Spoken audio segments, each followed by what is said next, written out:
All right, welcome to Ubiquitous Shells. I am John Gorenflo. I'm a penetration tester, security engineer, that type of thing. I teach for SANS and do independent consulting. My company's Fundamental Security.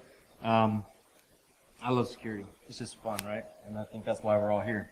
But I teach hacker techniques and incident handling for SANS. I also teach a pen test class, in addition to doing penetration testing, etc. So a little bit about why I chose this talk. It was one of those times I didn't really feel like I chose the talk. I felt like the talk kind of chose me, right? So about a year and a half ago, something like that, my boss kind of came to me and said, hey, we're going to go this direction. I need you to kind of do this project, right? It was one of those moments. I was like, really? Because I think it's time for me to leave, right? And so I lined up like a consulting gig, was going to have like a 4-month contract somewhere, put in my 2-week notice, right? 1 week into my 2-week notice, I get word that the CISO that I was going to be working for got laid off, right? Gone. And so contract was gone too, right? So lesson number 1 of independent consulting, have some sort of get paid if the contract or project ends, right? It doesn't happen. So I was in this situation where I don't have income, I no longer have a job, right? And took whatever work I could get. So this opportunity came up. Somebody's doing a project where they're taking a look at somebody's network and included reviewing their Ubiquity wireless config. I'm a network guy. That's kind of where I cut my teeth in the IT world. I'm like, all right, no problem. I'll dig into that. So I dive into Ubiquity, right, and look at the tools, and it's kind of cool, right? So I did a little bit of look at the company itself because, who is it, what are they doing, what kind of products do they have, where does it fit in the environment, etc. And really kind of a cool story, right? So the equipment manufacturer itself focused on small, medium-sized businesses, real heavy focus on wireless ISPs, okay? And I'll get to why in just a minute. The CEO, a billionaire, $5.9 billion net worth, something like that, last I saw, owns the Grizzlies, and he just turned 40, right? Dude's killing it. And I'm like, well, I'm speaking at DerbyCon, right? All right, so the company's approaching $1 billion net worth itself, right? He bought the Grizzlies when he was 35, right? Dude's crushing it, okay? So a little bit how it got started. His name's Robert Pera, was working at Apple, right? He was testing all the Wi-Fi gear at Apple and looking to make sure it met with all the regulations and everything in terms of electromagnetic emissions and that kind of stuff. And he kind of noticed these things are way underpowered. We could crank the power on these devices and shoot Wi-Fi shots really long distances. Right, so he took it to his boss. He's all hard charging and hey, we could do this. This is an opportunity. And the boss is pats him on the head and says, go away, whippersnapper, right? You gotta pay your dues here before you go do something fun and exciting like that. So his first year at the job, killed himself, did all the extra he could, and got a 2 out of 5 on his review. He was yeah, thanks, try again next year, right? No raise, okay? And his salary at that point was reported to be about $65,000 a year out in California, right? That's not much. The dude's smart, right? And he went to work at Apple because he was idolizing Steve Jobs, right? And then just kind of all the hopes and dreams kind of get crushed. Well, he's okay, well, if they don't want to do this, I'm going to start going into it on my own. I'll work on it on nights and weekends, buy hardware, mess with chipsets and all that good stuff. He did that. So about 2005-ish, he's ready to go to market with a chip. But he quickly figured out, he's got these chips, he can shoot these Wi-Fi shots really long range, right? But the problem was, once everybody else kind of figured out what he was doing, he knew he'd be screwed, right? Because somebody else is just going to copy it and undercut him with the scale.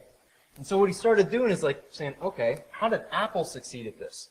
So he took it and figured out how he could package it all together to make all this stuff work really well, really easily, and then deployed it at a low cost. So what he did was he started focusing on those wireless ISPs and packaged everything together, shooting long-range Wi-Fi shots. He could get a house online for $200, whereas 2 antennas for the competing ISPs, you're looking at between $5,000 and $10,000, at least according to the research that I did at that time. Right? So that was pretty good. So he had this early market into wireless ISPs, used everywhere for rural and undeveloped areas. Okay, so real popular in lesser developed countries and real popular in all the rural places around the United States. Okay, cool. Well, as I got to thinking about it, I was like, I think I've heard of Ubiquity before now. It seems like they've been in the news recently, right? So I started doing a little bit of searching, like just see what's been out there, right? First thing I came across, oops, right? So they got hit by like the money transfer schemes where they're trying to steal money, like they convince people to move money around one way or the other. Kind of an elaborate scheme. It's not the simple like, oh, this person's just stupid, they didn't validate. No, they emailed using multiple different email addresses, right? Sent 14 wire transfers over 17 days. So it wasn't like they just asked them, hey, can you just transfer $46.7 million? Right? No, that wasn't how it worked. They had a bunch of different transfers over several different days. They're emailing multiple people within the company. And in the process there, they were telling them that the information in the transfers had to do with an acquisition, so they weren't allowed to talk about it. Right? And all the emails were like from lawyers or claiming to be lawyers, etc., which added credence to that and keeping it quiet. So then, like the natural process of checking to make sure that somebody, did request a transfer or not didn't happen because they've got this reason to keep it quiet. Okay. Now they did get most of it back, but I think they ended up losing around like either $4 or $7 million, something like that, in the long run, which is a lot better than 46. But like, okay, well, now what, right? Oh, and then the email address, right? It wasn't from their actual law firm, right? The email address they're using was from consultant.com. Sounds official, right? All right, ubiquitous worms. So Ubiquity Network's targeted by a firmware worm, right? So this was a worm just went around spreading through all the firmwares using like known vulnerabilities, default passwords, and that kind of stuff, right? And it kind of turned into ubiquitous bricks, because then we had like BrickerBot going about. And there's multiple iterations of BrickerBot, right? There's 3 or 4 of them. And so BrickerBot was like PDOS, or permanent denial of service. It'd connect up the device, and it targeted a whole bunch of different things, like cameras, other types of things. Not just Ubiquity, but Ubiquity is a big target with BrickerBot. So and then it would just start copying random stuff into all the places in Flash. So it like eventually just kills the box and kind of screwed. Can't even reboot at that point, right? That's kind of mean and nasty. Okay. So additional stuff that did here, or different ways that it got in there. We had the permanent denial service, had arbitrary file uploads, and drop their vulnerabilities. Were the 2 major things that I saw at the time, right? And then they had the really big oops. This one was like the kind of thing that you just kind of slap your head and then scratch it, because like, how do you put a 20-year-old vulnerability into a brand new piece of equipment? But it's like, yeah, I kind of say when I teach, like IoT stuff anymore, I swear it's wormholes to like the 80s and 90s. I mean, that's really what it is. Because like, you just jump in there, it's like, oh, look, right? Things that we thought we fixed 20 years ago are back again. Right? All right, so what? Well, as I got to looking at all this stuff, like, well, that's a lot of stuff, right? So, bunch of issues, bunch of simple things, not even hard. Like, if you're going to build a brand new project, starting today, are you going to go get a 20-year-old version of PHP? I mean, like, so there's some serious oversight missing in how they're going about getting this business off the ground and getting these products to market, right? So you can see that many stuff, you know they've got some issues. Well, we'll go back to that first project, right? I get in there, and once I start digging into the product itself and seeing what it can do, I was really kind of impressed. There's a whole bunch of different like enterprise features, and it was cheap, right? Like so cheap. Like I'll demo this stuff in just a second here, but you get into Ubiquity. Anybody who's Ubiquity users? Everybody came to find out how bad this stuff. I don't even have to do the demo, right? Well, for those that are like online, I'll quickly go over that stuff here.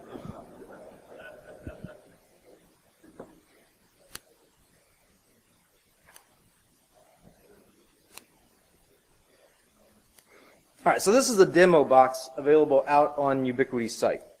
All right, so you can just go through. This is actually set up. I don't know if this is the actual live equipment at the the Grizzlies basketball arena or not, but they've made it at least look like it is. Okay, but you dive in here, you can see throughput, latency stuff. You can kick off speed tests, right? So it'll run a speed test on the internet connection and give you an idea of what your bandwidth is looking like at the moment, right? Kind of nice. Shows you your WAN, LAN, WLAN stuff. Over here you can see all the devices that you've got set up, and when it says devices, it's talking about the network gear itself.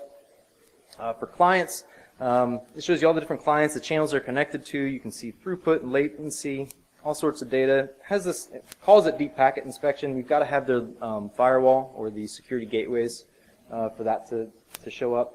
I don't really call it deep packet inspection. I think it's more like, oh, it went to this domain. It must be Facebook and social media, right? Like it's not extremely intelligent, but it's at least some idea of what's going on there. As you go into other stuff, there's statistics here. You can analyze, what's going on with the different channels, the devices. Are they using, which frequency are they using? That kind of stuff. The map stuff's pretty cool. You can integrate Google Maps into this, right? You can put an API key for Google Maps and then drop it in. It'll also show you your topology, which that's really slow. It's really big. This works better on a smaller network. But I'll switch the map so you can see the map. There we go. So you can see all the devices they've got inside the basketball arena and the coverage roughly. And you can click on individual devices and take a look at the information about it, see the details, right? What's the RF frequency for that specific device? I mean, this is all like just included in the software and the hardware. And you can get into this software and hardware for as cheap as like between 60 and 80 bucks. All you need is to buy an access point, install the software, which you download for free from their site, and you're off and running.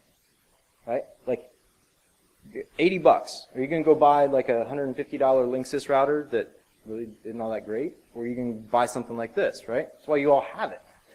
Okay? Go away. So, I mean, really, really pretty impressive in terms of what it can do. Clients, keeps track of all the different clients. You can take a look at an individual client. Come in here, tell it to use a fixed IP address, and then assign that IP address to it, and it's going to reserve it. I mean, real simple management. Gives an easy way to keep an inventory of your home network, which is what I've really loved about having it myself, And then, as you're digging into the access points themselves, you've got all sorts of different options here, right? So you've got the tools, and then we've got this debug terminal. Now, they've got this disabled on this site here, right? So I'm going to have to switch. This is actually my home site. So I'm going to open up the debug terminal here, and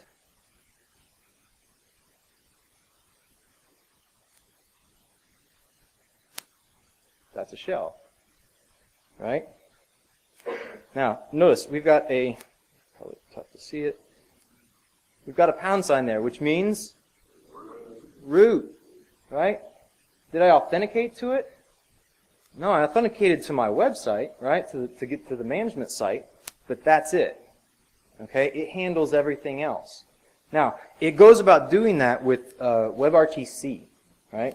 And that's it's an area like I'm going to continue researching after this, because it includes like using SDON and all that to like, it reaches out to a third party to help exchange the negotiation for the authentication back and forth.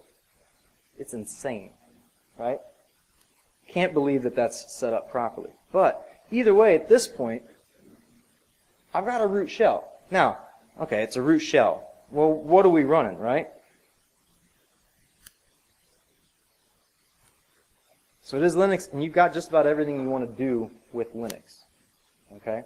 Now, you're running BusyBox. It is a MIPS processor, so you're limited a little bit with what you can do. However, like, you've got all the makings of a start into somebody's environment.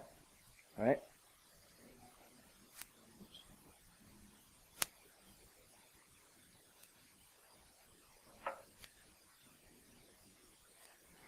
All right, so root shell.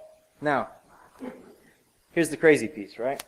It has this wonderful cloud management feature. How many of you use the cloud management feature? Not very many. Good, right? Like far less hands. Okay. So cloud management feature, all you have to have is the account out at Ubiquitous site, right? So if you go out to their site, you can just click the register button. Okay. Now.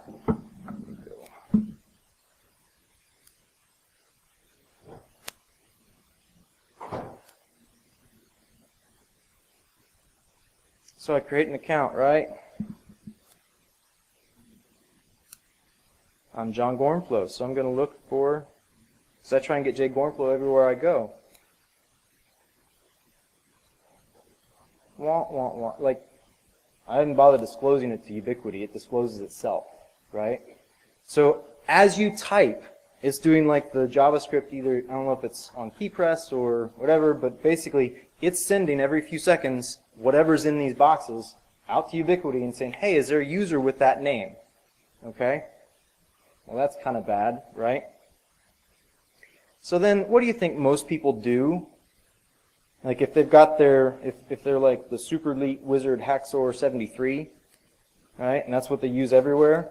Well, they've got Super Elite Hacksaw Wizard 73 as their username.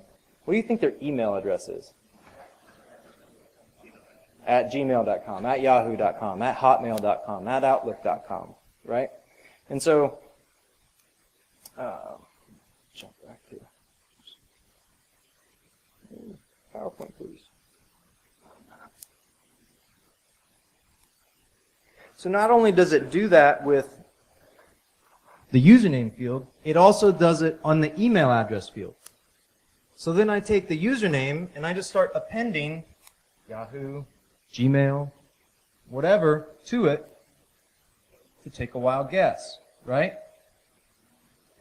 And so, well, we get to where I got the start of this username in a minute, but I just found what it was a potential username, typed it in, and then just started guessing on the domains. Started with Gmail, because, well, we're all owned by Google at this point, right? Like, it took me about 3 different users, like acquiring usernames, before I found one that had it synced up like this. Now, and that's just going with personal domains. If I can figure out this user ID and then trace it back to the company that they work at, do you think that they probably have, you know, their company email address set up for their company access? Oh, absolutely. All right. All right, so then we have the profile settings, right? So when you set up your account out at Ubiquity, you get a couple different things set up. One, you get set up so you can go access the cloud management features, right? And then it also sets up a forum account for their community, right? Anybody notice something like sort of related there? Yeah. The name that shows up in the community is your username. You can use that to log in, right? Well, that's makes it relatively easy, right? So then I can go through. I take all the different users that I identify in the community out on the forums, start guessing, Yahoo, Gmail, etc. Do the research on them, find out what company they work at, try their domain name, and I've got potential access to their system, right? And then, well, okay, so we've got like these user IDs, etc. Like, what's the likelihood that somebody's actually going to be able to exploit that, right? Well, we'll go back to my friend that I found earlier today, and 7 breach sites and 1 paste, meaning his username and at least password or password hash has been identified in something like pastebin or somewhere similar. Yeah. All right. So now, like I said, it only took me like 3 or 4 users going through the forums to like take the username, guess the username, validate it against the user registration, guess that it was a Gmail account, and then checking, have I been pwned? Well, I can see he's already been popped. Right? And is it really all that hard to go find these password dumps? No, not in most cases. Right? All right, so how else can we get the usernames? Well, so the first thing I did was, you can go through the forums, right? Well, so then I started looking at the web app a little bit more, and I click on a few different users' profiles. And I noticed that there's this nice little number up in the user's profile, right, in the URL. just a number. So you can start iterating through on those numbers, and you're discovering more users, right? So the top example here is going through and just iterating through those numbers, right? So we set off a loop, starting at 813,100 through 200, kick it off, and then it just does curl, grabs that information back, greps it out, cuts it out, and dumps it out to the screen, right? Now down below here is another way you can do it. You can just go through and start crawling through the forum itself, and take all the usernames that you discover on the forum and drop it to a file.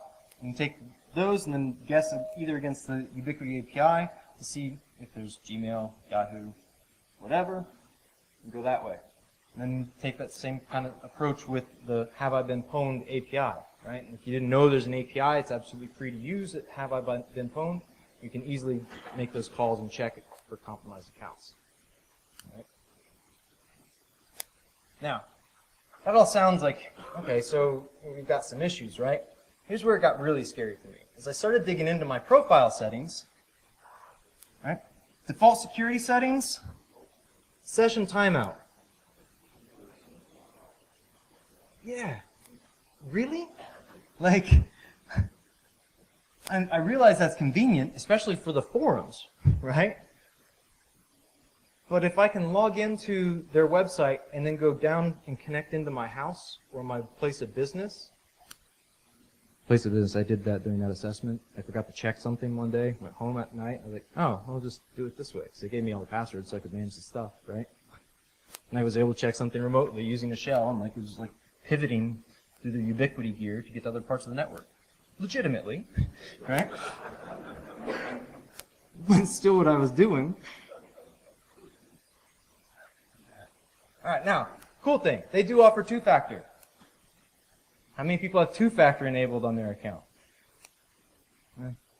Hopefully those are all the same hands that said they're using the cloud access, right, or the cloud connection to manage their stuff from the internet. Okay? So you can set that stuff up, create a token, and stuff. Now, the problem is, how many people like to use two-factor? Well, how many people like the security two-factor offers, but don't necessarily like using two-factor? Right? Most people, it rarely makes it easier, right? It's very rare that two-factor is an easy, smooth, awesome process. Right? So then, okay, we've got all this stuff. We've got like remote access into people's environments, and then we've got all these issues out on the internet. It's like, how much stuff is out there, right? So I started using Shodan, doing some searches, trying to figure out what's out there. How much is the world actually using this stuff?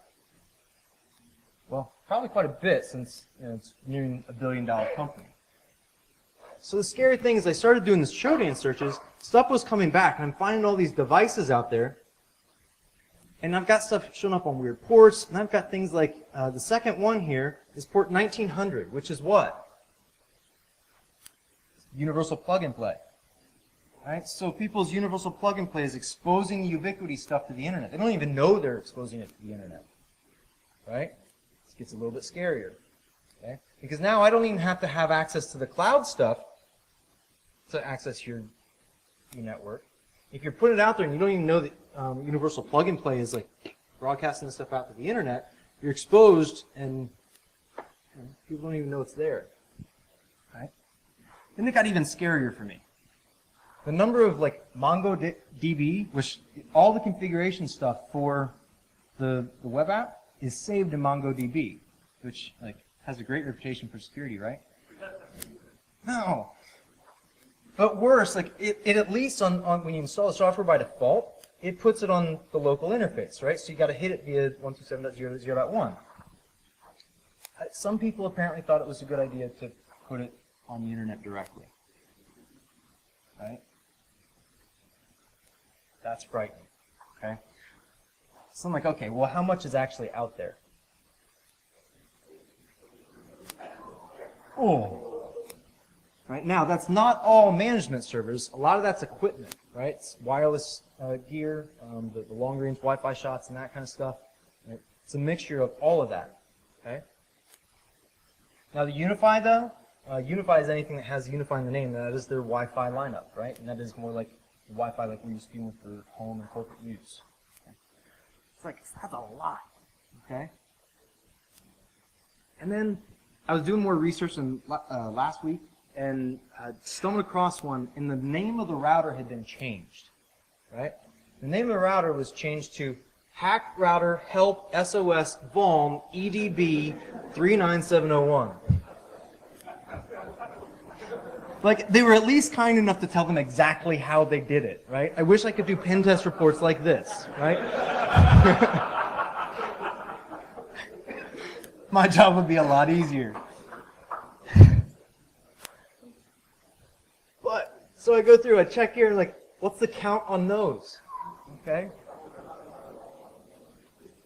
And it's not just this vulnerability, there's a whole bunch of other ones. So they changed, like, Hack Router, Help, SOS, and it tells you, like, duplicate password and a few other things that like other ways that they compromise the devices. Okay?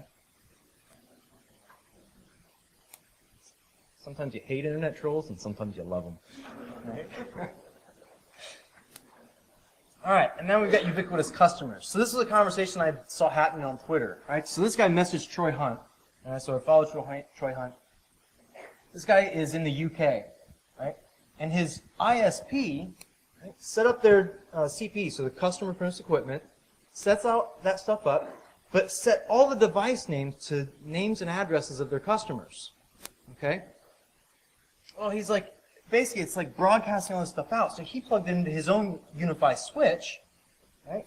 And then his home management server started sucking in all those usernames and detecting all the devices that his UniFi switch could now see via layer 2. Okay? And so then, like, he lets his service provider know, and they're like threatening to shut him off. Right? Like, really? Like, GDPR much? You know? I mean, so I messaged him. I was like, okay, give me the full story. Like, what was actually happening here? So this was his home setup. Like, basically, he set it up this way because he's running out of power outlets, right? They're kind of in a premium in his apartment. So he wanted to use the 802.11, not 802.11. He wanted to use the power over Ethernet features of the switch to power their access point, right? So he fires that up, plugs in, and that's when it starts sucking all that data in, okay? So basically it's the field name for the clients, which you saw a little bit in the demo a few minutes ago. It has the names in the first lines of the addresses. So I asked him, like, okay, so what kind of names, addresses, who's in there? Like any celebrities, like politicians, anything like that? Not quite that exciting, but there were a lot of business names, right? Not-for-profits, etc., that were customers of this ISP, and now, you know, their ISP had all the private IP addresses for the management stuff. So it was all 10.5. whatever, okay? So, okay, I love Ubiquity here, but the problem here is that we've got a lot of people, they've made it so easy to set this stuff up that anybody can do it, whether they should or not, right? And so we've got a lot of people like going into the WISP business or the wireless ISP business that have either limited or no IT experience, right? Or they're somebody's nephew that was kind of good at IT and they did a bunch of small businesses and that kind of thing. So you've got folks that know those things and can get these things set up, but may not necessarily have any security mindset at all, right? And we've already talked about all the different vulnerabilities that the gear has had and how easy it is to get this stuff misconfigured and expose yourself to some pretty nasty stuff. Right? Now, why do you care? Okay? Now, you're all here because you all have the equipment, right? Or you know me, one of the two. Like, but this is why you should care. They're starting to make this big push to get into corporations. They've got like the wireless ISP market cornered, right? They've got the best gear. They've got proprietary technology for those long-range shots, the way they do timing and all that with the signals. So they're not losing customers there. If anything, it's just going to pick up more. So as they have developed that Wi-Fi stuff, they're pushing into the enterprise market. So we're going to start seeing this stuff pop up in small and medium businesses even more. And I think you're going to start seeing it pop up in your companies as well. Because this is the kind of thing the tech enthusiasts are going to have it on their network, and they're going to try and bring it to work. This is awesome. We need to have this, et cetera, et cetera, et cetera. That's how iPhones made it into the enterprise. Right? I'm not saying that was a bad thing, but it's how they did it. They got in everybody's personal stuff, their personal phone, and it was just, you know, then the executives took it in and said, I have to have this in the company. Right? So we've got Ubiquity pushing hard into the enterprises. You're going to start seeing this either from a deployment standpoint in your environment, and you're going to have to know how to configure it and harden it. And you can also see it come in if you're a pen tester. Right? These are things you're going to have to understand. Unfortunately, it doesn't take that much to understand it. It's just pretty simple. Okay. All right. Real quick on connecting to the Mongo database. So it's kind of old. The MongoDB version that it's using is like circa 2015. Right? So you have to go download previous versions. I've got like the links out there, so you can go download the older versions. I had to download 2.4.14 to actually get it to connect on my host. I've got the controller right now running on a Windows box. And so you connect it up. There's all sorts of information. This is just an example. Okay? So you connect the database, so using the Mongo client, you go give it the database name, which is ACE by default. And so db.admin.find, which is kind of like select star, from table, it gives you everything. So this is the admin collection. So we've got the username of admin and then xshadow, which is hash of the admin password. I have read-write access here, so I could either change it. So I don't have to have the password to get access to the web app. If I can just get access to the host that's running the controller software, I can connect to the Mongo database and insert my own hash of whatever I want it to be. Right? Worse is you dig into other parts of the database, and these are things I'm not including up here. There's a lot of stuff in there that's clear text that you wouldn't expect to be clear text. Right? So if you have any type of radius profile with secret keys, oh yeah, clear text. All the Wi-Fi passwords, if you're using pre-shared keys, clear text. Right? You go through and dig through, it's amazing what's in there. It's just plain text and easy to pull out. You could also then change it if you wanted to. All the configuration items for how all the Ubiquity gear in Mongo database. So at that point, if I can get access to the host without password or anything, I can either just change the password here or insert my own hash to get access, create my own user, whatever I want to do. Or if I know Mongo well enough, I could just write it out myself and make all the changes directly. Right? No security. Now, beyond that, let's say you're on a network and you're looking for the wireless stuff. And this is like, I kept looking for that things like I was going to do this really wicked, awesome, cool, specialized hack. I never got there. Like, the more I went, the more I found stuff. I'm like, really? Like, I don't have to do anything? Oh, okay. It's like this. If you kill the controller software on the controller, the devices apparently get lonely, and they start pinging for the controller, right? Non-stop. They're just broadcasting out on port 10,001, right, and spewing all their personal information at the same time, right?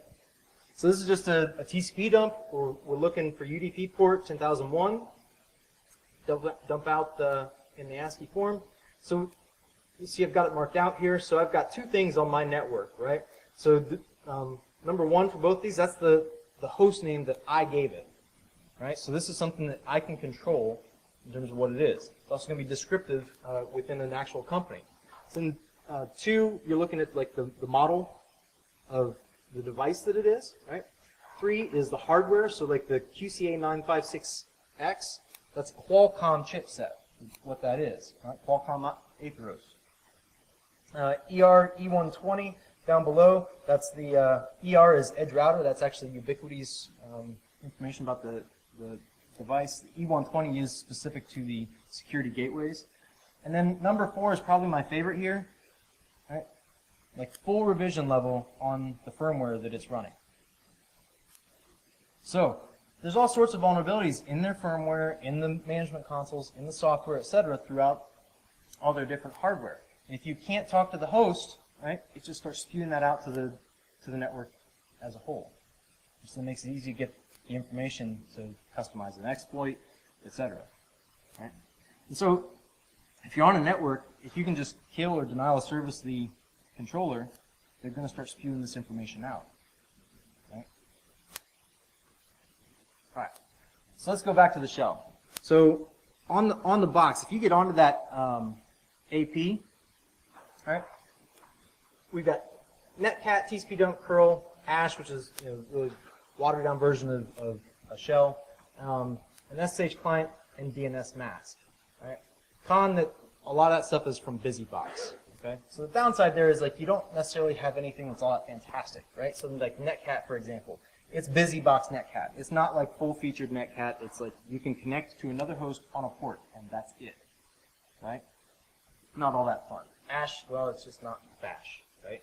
The SSH client, limited, like it doesn't do some of the newer ciphers and stuff like that, so it's, again, very, very limited. Everything else that's cool about Linux, you can still do.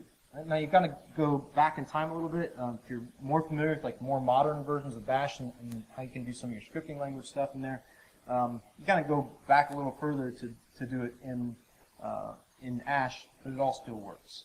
Okay? Now, the real cool thing, though, is DNS mask. Because what is DNS mask? What can I do with that? It's about anything, right? So, like with DNS mask, you're kind of limited to your own creativity. There's other stuff on there, too. Forgot to add the bullet. So, EB tables. Anybody familiar with EB tables? It's like layer 2 IP tables, okay? And so it even has features like natting, right? Like MAC address natting, which like, seems a little crazy. But basically, if you do MAC address natting on an AP, what are you going to be able to do? It's going to come in destined for one NAT, or MAC can go out to another one, right? So it can kind of reroute that stuff. That's all the makings for man in the middle, right?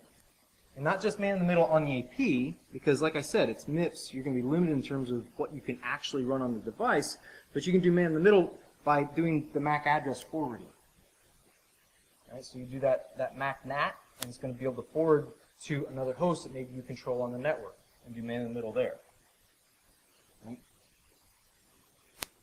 All right.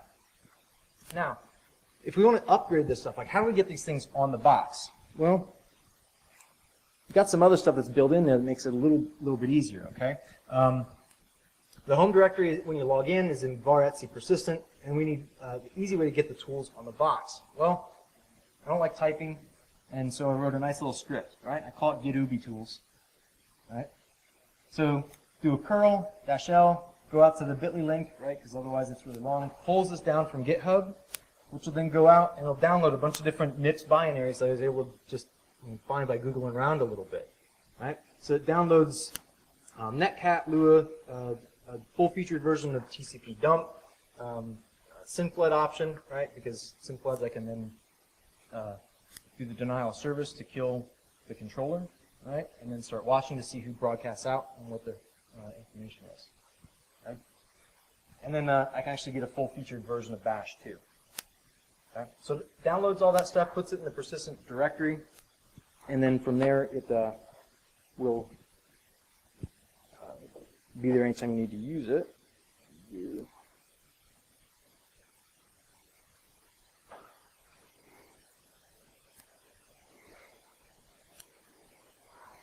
All right, so this is me SSH directly into my access point. I'm going to cheat. I'm going to copy and paste on this.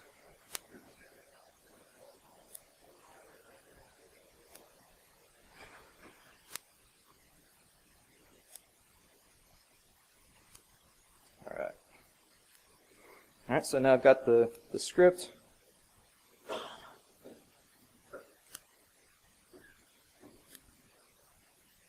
Downloads all the tools. All right, so now I can do,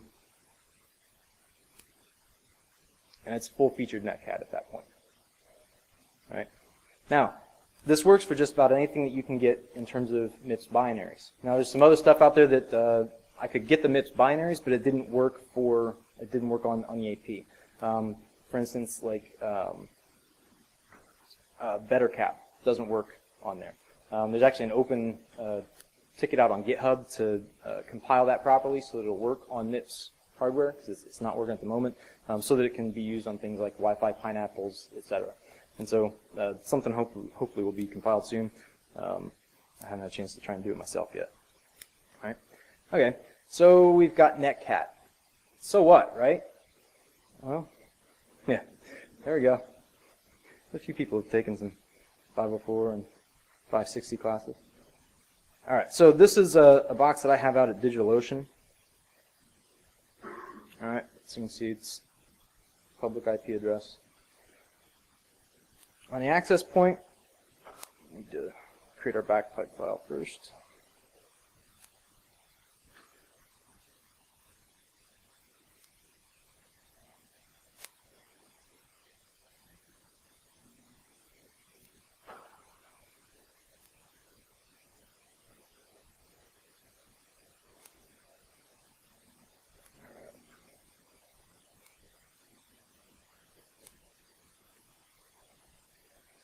Set this up. So I've got, on the DigitalOcean server, I'm going to do ncat, which is the netcat that comes with nmap, right? We're going to listen on 2222 and 3333, right? And then on the access point, we're going to connect to 3333 on the DigitalOcean box, right? But we've also got netcat here, which is going to connect to a Windows box at my house on port 445. Okay.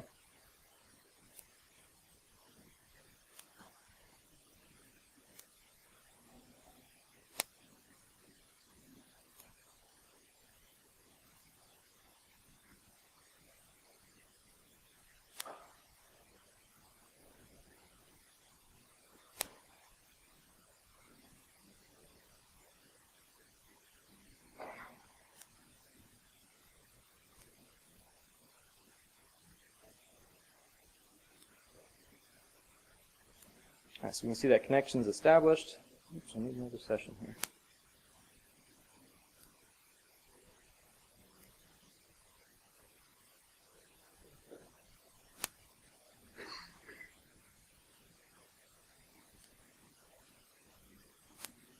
Remember that IP address.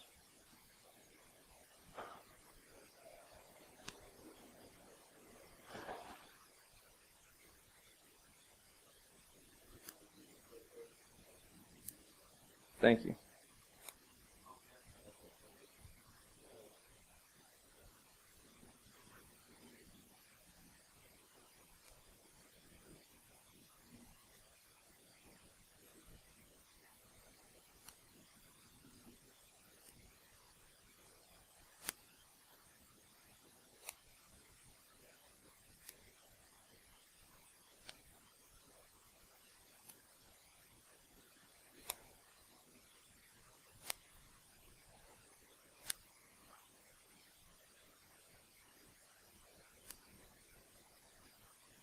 Should have had that ready.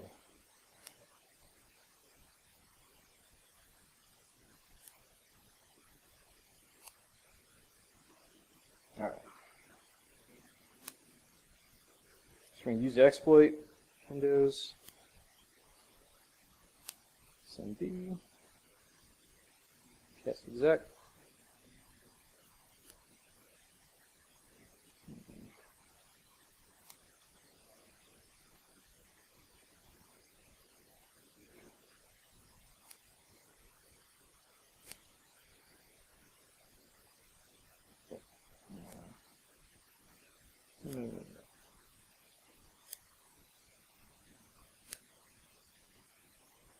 Just that. I'll kick that off in a second.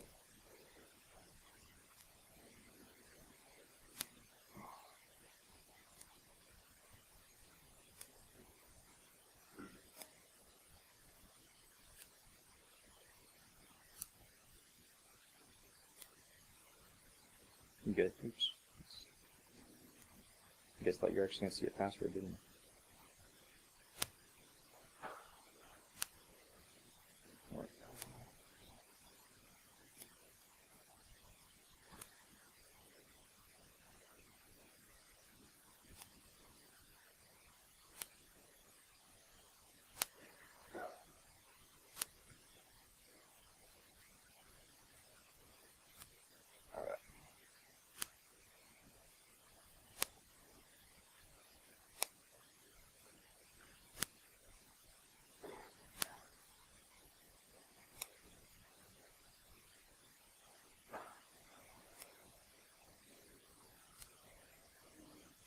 That's been fantastic. Well, either way it worked, right? I just forgot to add DerbyCon to the local admin group. But you can see, like, we connected up at that point, going from my cloud server through the Netcat shell and connecting back to that network, compromising Windows machine in there. I'm out of time here, so I'll go quick through the rest of this. All right, so other ideas and what else we can do. So things like better cap, nmap, better versions of SSH, compile those with in MIPS format that'll work on the host. All right. The other thing that I've been doing some research on is using the DNS mask to do all sorts of stuff. So it has all sorts of things built into the APs so that you can use it for Wi-Fi hotspots and that kind of stuff, firewalling, paywalls, and that kind of stuff. All those options built right into the AP. So it has the ability to launch a web server, etc. And you can use DNS mask to issue IP addresses, issue DNS, which if I control your DNS, I control just about everything, right? So kind of nasty stuff, right? And then options to set up the persistence through reboots, okay? If you went to Daryl Hyland's talk this morning, he talked all about how you can overwrite the flash and that kind of stuff on IoT devices and control and basically persist, paths to reboots, etc. All right. So this is the cloud key. This is a piece of hardware they sell. It's power over Ethernet, right? It's about this big, right? It's like 3 or 4 inches. And so this has like a quad-core processor in it, Snapdragon processor. Has a SD card slot, so you can put and it comes with an 8 gigabyte SD card that you can put in there. Right, so, and it runs Debian, right? Debian 8. At that point, right, that's one heck of a Dropbox, in my opinion. Right? You just disable all the Ubiquity stuff, and you can start installing your own tools. So things like the Pentester's framework works really well on there. Right? It has Python. Right? At that point, it's great for creating that shell and into an environment because power over Ethernet is really common anymore because it's where, right? We have to have it for VoIP, right? Wireless access points, etc. in corporate environments. So that's pretty cool. And they just released this. Like I was watching, I was hoping to buy one before DerbyCon, but it was only available in like the advanced purchase thing, right? The partner program or whatever. This is the next version of it. And this is, the Unify software also controls like video cameras and stuff. And so this device actually has like a 1 terabyte hard drive built into it, right? I didn't find the specs for the processor and all that, but I imagine it's going to be similar to the Snapdragon processor and all that. So, I'm getting the sign. So, this is it for now. Like I have a lot more research I plan on doing. Any questions at this point?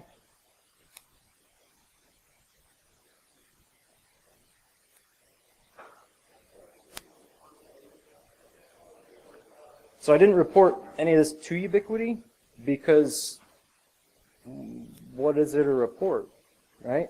Your users are misusing their products, Like the only thing that I probably could have reported out of what I've shown so far is the username enumeration on the website, but it kind of discloses itself, so I didn't really see the point. Right? Beyond that, it's not really exploiting the gear itself, it's exploiting bad configurations. Right?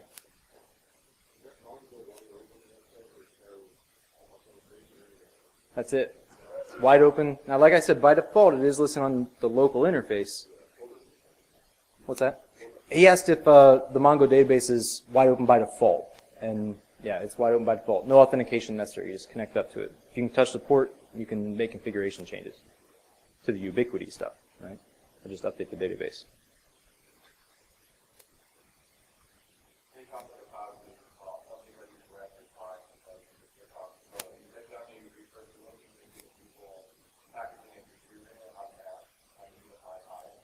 Now, actually, the scarier thing. So he asked if I did any research to the people that are packaging up the Unify software, the management controller, on Raspberry Pis, right? So they'll package that up, kind of sell it, and a lot of people just buy a Pi and install it themselves in their home that way. The scarier thing for me is there's people running Unify as a service, as a business, and so they set up Unify controllers out at places like DigitalOcean and Amazon and all that, and then charge people to host all that out there. So, yeah, I'm getting the stop sign. So, thank you all very much.